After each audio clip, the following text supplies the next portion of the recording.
Do you ever look at the last stitch in your cast off and think, God, that's ugly? Well, here is a little trick to help neaten that up. So we get down to just the last 2 stitches on our needles, and we're going to slip this one on the left purlwise onto the right.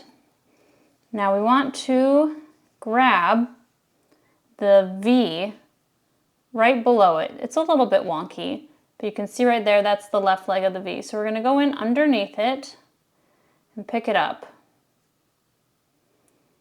And then we're going to place it just directly onto our right hand needle. Then slip them back onto the left. Now we knit those 2 together. Bind off this last stitch,